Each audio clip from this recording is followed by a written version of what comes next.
banyak sekali teman-teman atau orang-orang itu yang mengatakan kowe iki ora fokus, tidak fokus pada salah satu bentuk kesenian.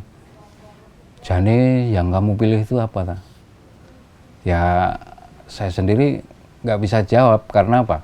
Ya semuanya saya bisa melakukan semuanya, dari musik, dari visual, bahkan audiovisual saya melakukan itu.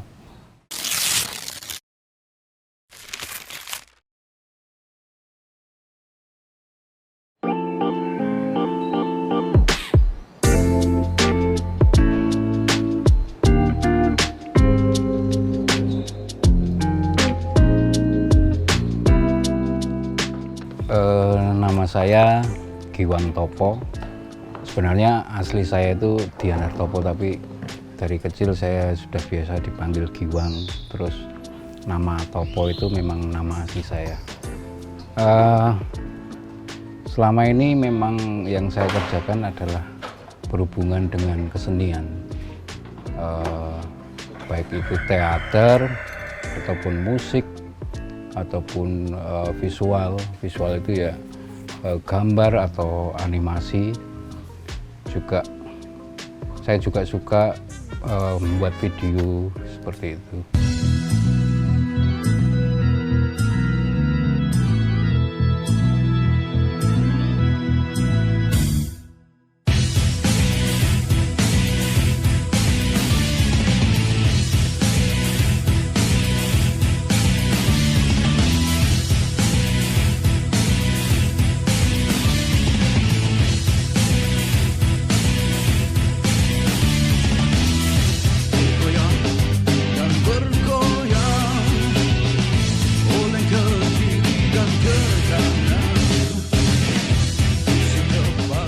Kalau dalam hal musik, saya kalau zaman muda dulu memang saya ya namanya anak muda itu suka band-bandan gitu ya. Jadi lebih cenderung ke musik rock dan sebagainya. Terus beranjak lagi ketika tahun 95 saya mulai tertarik dengan dunia teater. Saya di situ banyak sekali belajar tentang musik ilustrasi atau musik untuk teater.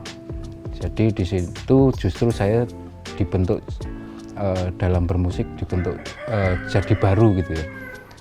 Nggak hanya musik sebagai iringan saja, tapi ketika saya berkreasi ini musik atau lagu gitu, saya lebih cenderung lagu yang ilustratif. Jadi banyak sekali ketika saya mencipta lagu itu selalu saya masukkan unsur, misalkan dalam aransemennya itu lebih paling nggak punya suasana gitu. Jadi kurang mengatakan itu lagu yang ilustratif. Jadi kalau orang pada umumnya mungkin nggak terbiasa ya ketika melihat atau mendengar musik saya itu kok ora koyo liyane atau nggak seperti yang lain, kok nggak enak didengarkan. Nah itu tergantung munculnya seperti apa. Jadi ketika saya mencipta atau berkreasi munculnya seperti itu sesuai dengan rasa yang saya rasakan, itu akhirnya jadi sesuatu yang baru.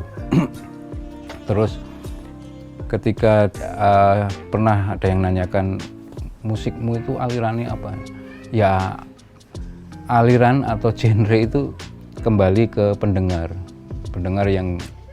yang silahkan menilai, oh Giwang itu alirannya atau genrenya seperti ini. Itu kalau saya sendiri nggak bisa mematok saya genrenya apa, karena kembali ke itu tadi, saya ketika mencipta suasana yang ada dalam angan-angan saya, dalam pikiran saya itu seperti apa, tergantung di situ. Jadi misalkan kalau sekarang saya banyak sekali bergelut di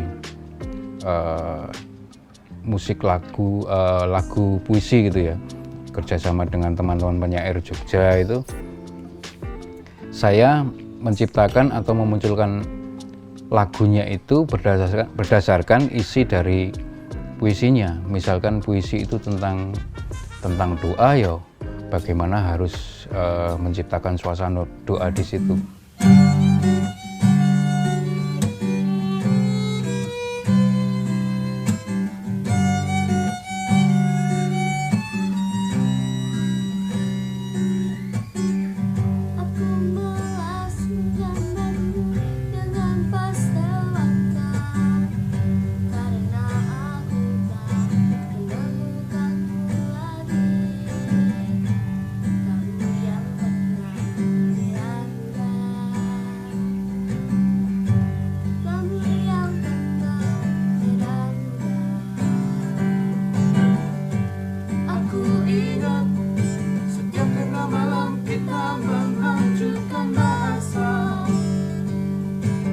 Terus dulu saya pernah belajar sama salah satu tokoh lagu puisi di Jogja itu Mas Untung Basuki di Sanggar Bambu. Saya belajar banyak dari beliau. Kebetulan saya pernah tinggal di sanggarnya itu selama kurang lebih 2 tahunan. Itu belajar kayak orang dulu kan biasa kayak nyantrik gitu ya. Ikut tinggal di situ ketika anggota-anggota Sanggar Bambu berkumpul di situ, ya saya bikinkan minuman dan sebagainya. Itu yang anak-anak muda seperti itu dulu. Nah, di situ Mas Untung Basuki punya kelompok sabu Sanggar Bambu gitu. Kebetulan beliau juga menyanyikan lagu-lagu puisi. Nah, saya banyak belajar di situ. Dan saya juga diberi kesempatan, misalkan kowe ngopeni alat musik di sini, ya ngelapi atau pokoknya ngurus, jangan sampai alat musik itu rusak. Di situ saya belajar banyak, ya bisa pinjam alat musiknya untuk eksplorasi dan sebagainya. Pada akhirnya saya juga bisa nggak meniru ya, tapi melakukan apa yang beliau katakan itu, langkah-langkah membuat lagu puisi. Walaupun ketika digathuk atau dibandingkan dengan karya Pak Untung Basuki atau Mas Untung Basuki tadi, memang lain munculnya, karena saya punya rasa sendiri, Mas Untung juga punya rasa sendiri. Mas Untung dengan model ballad seperti itu, model-model musik balada akustik era-era 70-an dan sebagainya, seperti itu. Kebetulan saya yang lahir yang lebih muda dari beliau, banyak referensi juga mendengarkan lewat radio atau yang musik-musik zaman saya muda, terus musik-musik yang era sekarang. Tapi yang ini ya mungkin musik yang bukan industri banget gitu ya. Jadi apa namanya saya nggak paham itu, cuman munculnya lain.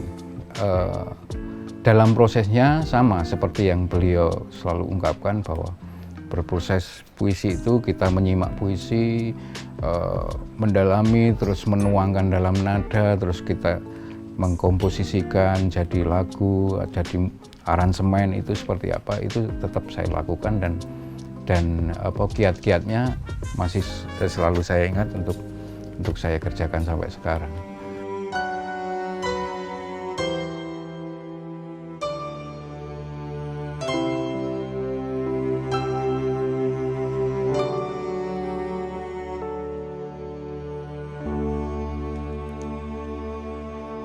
Menyang Jogja, kutha kebak romantika,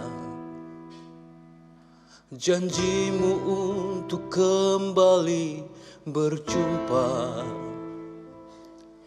dak baleni saben wengi janji kuwi, dadi toyo anggonku sregep nyelengi.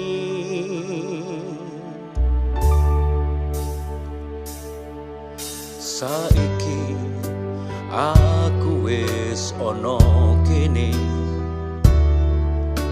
nyawang indahing kutha kang sanyatane, alun-alun pasar gede katon rame, nanging perih atiku rawero kowe.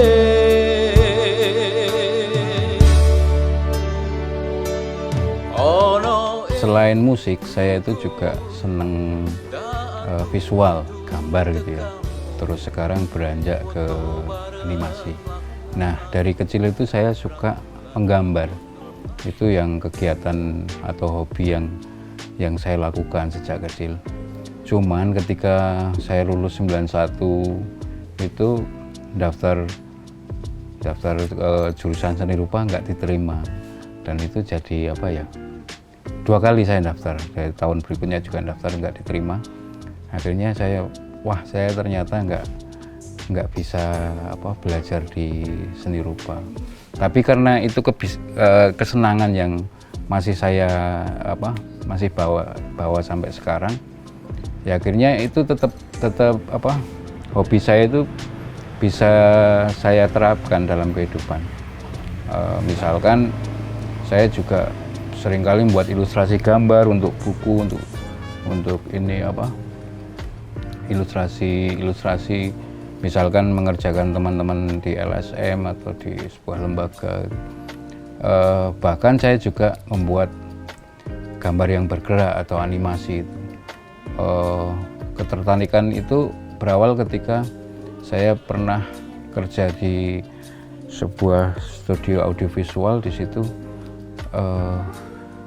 banyak sekali dikenalkan dengan dengan audiovisual ya. Jadi terus saya punya kerentek, aku tak belajar lebih dalam animasi ya. Nah, terus saya ketika saya membuat secara tradisional itu gambar tangan terus frame per frame, tapi apakah mampu ya saya? Terus saya sering sekali mencari-cari apakah ada software yang bisa membantu itu. Ternyata dari kemajuan zaman itu akhirnya muncul software yang bisa mengurangi gerak kita dalam membuat gambar secara tradisional gitu. Jadi nggak perlu gambar frame per frame. Akhirnya saya bisa menggerakkan beberapa gambar yang saya buat. Akhirnya lama kelamaan saya juga bisa membuat animasi untuk apakah itu untuk sebuah ilustrasi atau mungkin jadi visual lagu atau kebutuhan misalkan sebuah lembaga buatkan ini untuk presentasi misalkan, ya saya lakukan itu ya. Tapi dengan catatan itu bentuknya 2 dimensi, jadi bukan yang 3D dan sebagainya. Itu sampai sekarang masih saya lakukan. Di samping kadang-kadang saya juga bersyukur pada pencipta gitu ya. Ketika saya nggak ada kerjaan atau nggak ada yang dilakukan di musik, saya bisa lari ke visual, bahkan ke audiovisual. Itu jadi kayak refreshing bagi saya.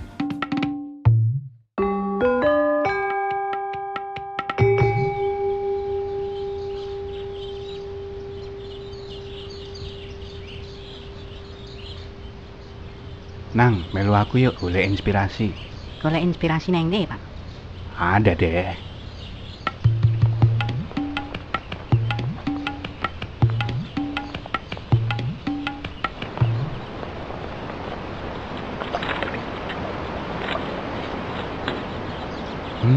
Tempat yang sangat-sangat inspiratif. Tempat yang sangat inspiratif itu maksudnya piye, Pak? Maksudnya ya Dan apa kuwi? Dalam wangun bayi ya? waduh nang, melayu. Aku ning golek inspirasi, mau ndelok wong bayi. Ya Ben, Alah, bapak kok ngono kek mbiyen. ya Ben. Untuk audiovisual awal pandemi kemarin itu ini kegiatan yang unik bagi saya, karena selain saya juga ngerjakan di lembaga-lembaga atau untuk pembuatan video, di kampung kami itu juga ada keinginan bersama, dimulai dari saya, Pak Dukuh dan sebagainya itu, ayo bikin konten untuk YouTube yang berisi tentang suasana di Pedukuhan ini, terutama untuk untuk memberikan edukasi bagi masyarakat lewat tayangan tersebut. Dan itu karena awal pandemi kemarin tahun 2020 bulan Maret itu kami mulai gitu. Nah, di situ ternyata masyarakat senang melihat itu, dan bahkan penontonnya sudah mulai keluar kampung, entah itu sampai kecamatan atau kabupaten, karena efeknya sangat luar biasa. Karena ini sampai tingkat kabupaten juga sering kita diberi ayo bikin ini ya. Itu kalau saya pribadi itu semangat yang luar biasa di kampung, karena dulu, karena saya di kampung ini pendatang ya, katanya dulu sini kampung ini agak kurang atau nggak dikenal dan sebagainya. Ketika kita bikin channel itu sekarang banyak dikenal dan itu membuahkan hasil, dan sekarang kan channelnya juga sudah monetis, bisa untuk macam-macam lah, yang jelas untuk kegiatan kampung. Dan itu berimbas pada pada semangat warga juga. Ketika kita dalam konten itu kan ceritanya drama gitu. Ketika orang dicerita, ya kita bisa ngambil kegiatan UMKM atau apa, untuk yang jelas warga itu bisa, yang tadinya nggak punya media untuk menerangkan atau menawarkan dagangan mereka, kita bisa membantu dengan ini, memvisualkan mereka atau menayangkan mereka dalam channel.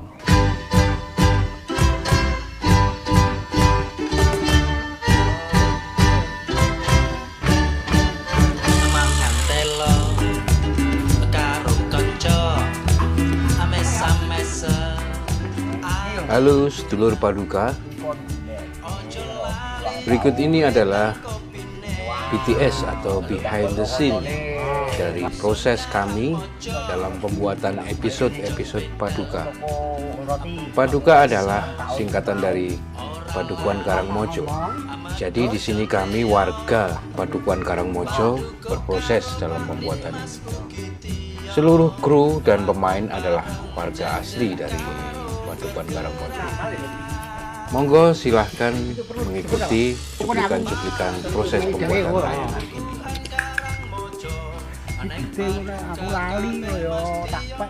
Saat ini kebetulan saya juga ikut terlibat dalam proyek Serada Jalan Mulia Art Project. Itu berawal dari obrolan kami, saya, terus Samuel Indratmo, terus sama Romo Banar. Itu awalnya saya ditunjuk Romo Banar untuk membuat 2 buah lagu lewat puisi atau keguritannya Romo Kun almarhum. Nah, ketika di situ lagu yang saya sodorkan, kebetulan Romo Banar seneng gitu ya.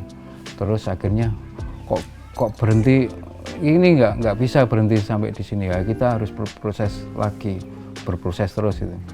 Nah, terus akhirnya melibatkan teman-teman yang lain. Di situ ada Dimawan, itu yang seorang komposer juga, dan kemarin juga Dimawan membuat salah satu puisi yang sempat viral dengan lagu Panyuwunan itu puisi Panyuwunan yang akhirnya digubah menjadi lagu oleh Dimawan. Dan walaupun itu hanya cuplikan refrennya, tapi itu sudah luar biasa, bisa mewakili semua orang yang baru sedang berkesusahan masa-masa pandemi ini. Karena isi dari lagu tersebut, refrennya itu memang benar-benar bisa mewakili ungkapan semua orang yang ada. Makanya kan lagu itu diperdengarkan, kadang-kadang teman-teman yang baru isoman mendengarkan lagu itu kayak memberikan pencerahan atau semacam obat. Itu banyak sekali yang berefek atau berimbas ke situ. Terus itu sebenarnya proyek yang kadang-kadang juga apa ya, bagi saya iseng berhadiah gitu. Jadi memang diniati dengan proses kreatif, makanya kan kita ayo kreatif. Itu juga saya pikir juga saya sendiri seneng dilibatkan di situ. Karena apa, ketika masa pandemi ini kalau kita nggak bergerak, nggak berkreasi, ya akhirnya nanti malah imun kita lemah dan sebagainya.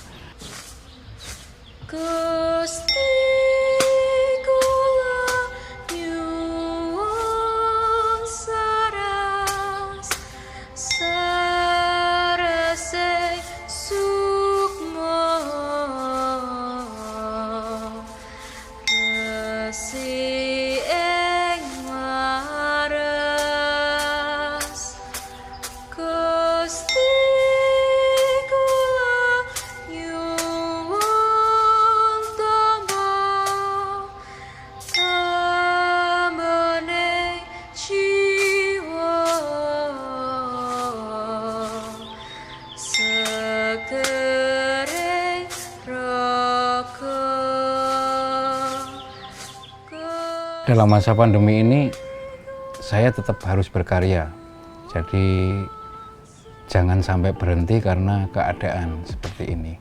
Jangan sampai saya tertekan dan sebagainya sehingga saya tidak bisa bergerak untuk membuahkan karya, entah itu karya bunyi, audiovisual maupun visual. Nah, terus pandemi ini memang akhirnya sebisa mungkin ya saya harus berubah. Berubahnya seperti apa ya, kita dituntut jadi punya medium baru dalam berkesenian. Seperti apa ya, misalkan kita dalam musik gitu, misalkan teman-teman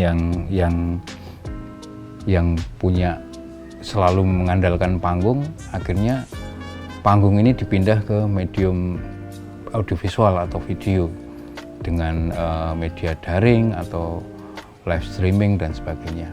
Nah, itu saya kira juga teman-teman saya itu juga sekarang baru menyesuaikan kondisi seperti itu. Banyak juga yang sudah memulai untuk memindah media panggung menjadi audiovisual, dan ini pembelajaran baru bagi saya, bagi semua teman-teman yang punya kreativitas di musik, di kesenian yang lain, karena ya kita harus dituntut untuk belajar banyak. Akhirnya yang tadinya nggak mengenal dunia audiovisual, ya kita harus sekarang mulai dituntut untuk mengenal itu, agar bisa memadu antara konsep yang tadi biasanya di panggung dan sebagainya, kita tuangkan dalam media audiovisual. Dan itu semangat yang ada pada saya. Kebetulan juga banyak sekali teman-teman yang punya semangat sama. Yang jelas jangan sampai pandemi ini mengecilkan rasa kita untuk tidak berbuat atau tidak berkreasi atau tidak mencipta. Kita tetap selalu mencipta. Saya sendiri juga sebisa mungkin selalu berkarya.